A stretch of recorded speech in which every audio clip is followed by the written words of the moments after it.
Welcome back to The Real Story. The safety of young football players is once again under the microscope. 3 high school players, one each in Alabama, North Carolina, and New York now, collapsing and dying during the past week.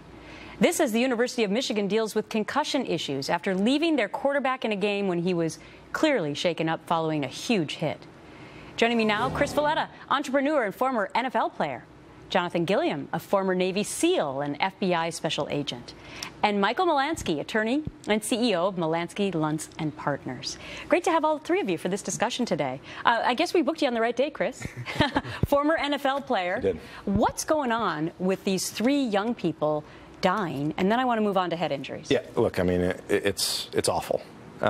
Anytime there's an injury in sports in general, it's a terrible thing, especially when you're dealing with kids. It's a tragedy of epic proportions. Okay, football it's not safe? Is that what you would say? No, football? I would say football is very safe when it's taught correctly, when it's handled correctly. I think that there are clearly long steps that have to be taken, clearly rule implementations that need to be made to better the safety of football. But I think on a whole, when taught correctly and handled correctly, I think football is inherently a safe game. And it's been proven to be safe for youth age football, 4 to 8th grade type football. As you get older, the injuries tend to increase. Exactly, because they actually weigh the players when they're younger and they don't let you play against, a 50-pound kid against a 200-pound kid. It's later, though, that it becomes an issue. Your thoughts on it, Michael? Well, I think that we've celebrated the violence in the game for a long time, and so it's a violent game. It's become increasingly violent in the last decade, I think. And I think what happens at the professional level filters down to the junior levels, and we're now seeing some of the consequences of that. You have a boy. I do. Would you allow him to play football? Probably not. Jonathan, I know you have dogs, not kids, but you're a Navy SEAL. Right. You've had head injuries just the same. So you say what to this? Well, I think the biggest problem that I can speak to, one, in football, especially the NFL, it's very similar in the type of injuries that you're going to have in the SEAL teams or in the military.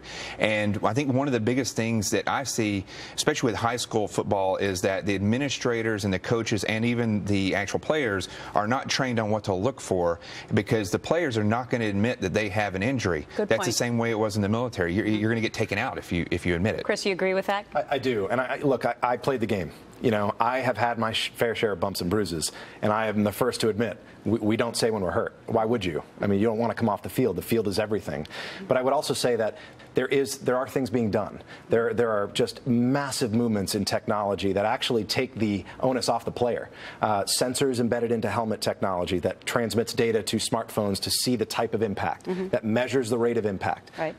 So the player doesn't have a choice in the matter anymore. That's where the game will go. Except for the coach that allowed and he said he didn't see his quarterback fall at the University of Michigan. Yeah, that was pretty staggering. I put it on the coach, I put it on the athletic trainer, I put it on the doctors that are part of the team. I think it's an absolute farce if someone says they didn't see it. There's 15 people on the sidelines. So I imagine you're letting your 21-month-old son eventually play football. I will. Yeah.